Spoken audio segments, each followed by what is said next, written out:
These are the events that unfolded during the interrogation of Bertha Mason. A group of individuals were interviewed as friends and foes of Bertha. Here is what they said.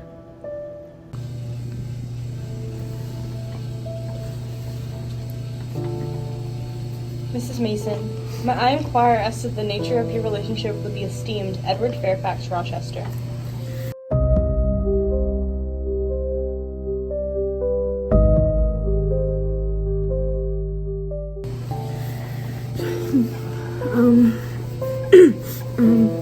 I beg your pardon? I did not quite apprehend your words. Could you repeat what you just said?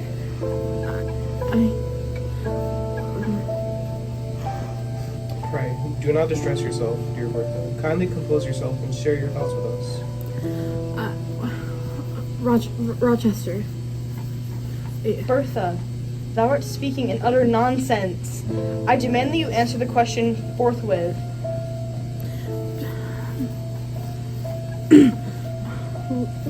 Rochester is I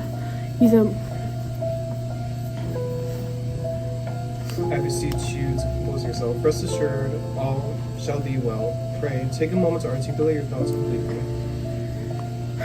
We're married. Rochester's my husband.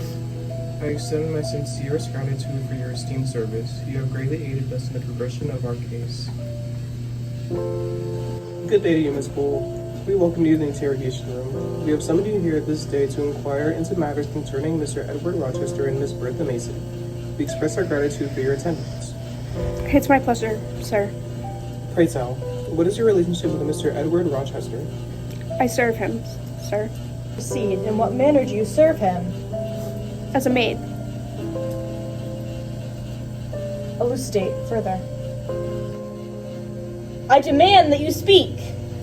I desire to divulge no more. And what of Miss Bertha Mason?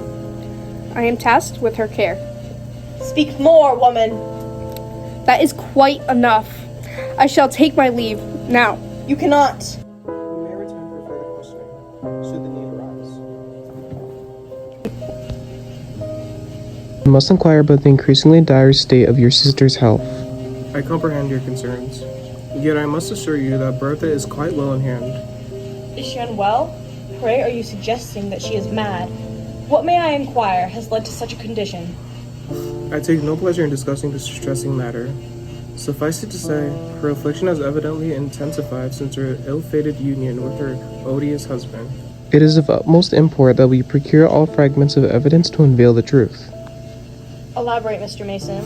The union between Bertha and Mr. Rochester was indeed a grave error, and I endeavored to convey that I earnestly sought to avert this ill-fated match. Did you entertain the belief that your sister was unworthy of the matrimonial state?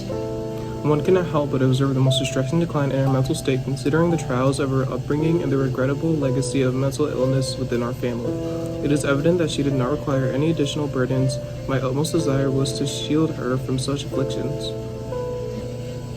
Will you defend her, or shall it be your own self that you protect, Mr. Mason? Deep within your conscience, are you well aware of the grave nature of this scandal? That is most unjust. You truly do not comprehend the gravity of the situation. Bertha was already in a most precarious state of mind. And yet you were aware of her silent suffering and chose not to act at all. I stopped the wedding, didn't I? I made a massive scene, but I suppose that meant nothing. Mr. Mason.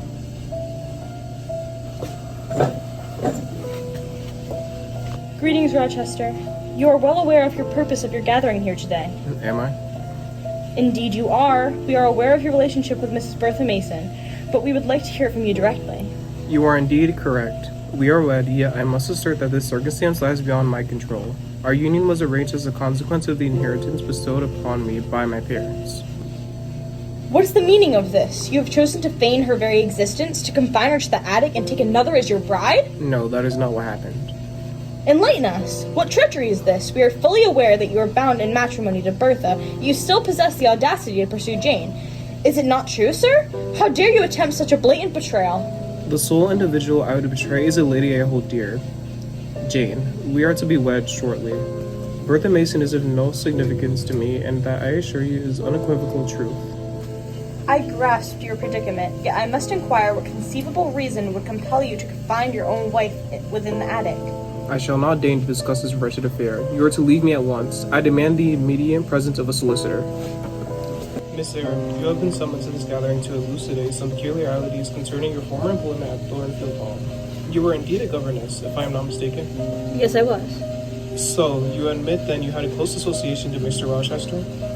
If you're referring to the normal communications between governess and master, then yes, nothing exceeded further than propriety would allow. Until it eventually did. Explain more, please. Mr. Rochester professed his love for me, he asked for my hand in marriage, and I agreed. You were nothing more than just a poor orphan, and he is a man of wealth and hierarchy. What could he possibly want with you?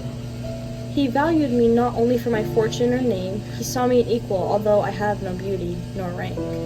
So then, you expect me to believe that you left a wealthy man's estate with nothing more than just the clothes on your back, due to your conscience? Yes, but in doing so I kept my self-respect. Please do not mistake my poverty as my weakness. Very well. I believe that is all for now. Welcome back, Bertha. One last question. Who is Grace Poole?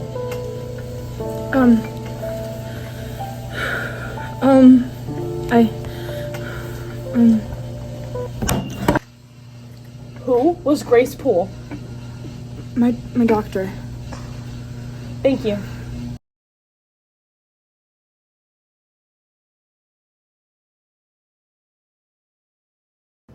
Several days later, after being interrogated, Bertha couldn't take it anymore. Her condition got the best of her until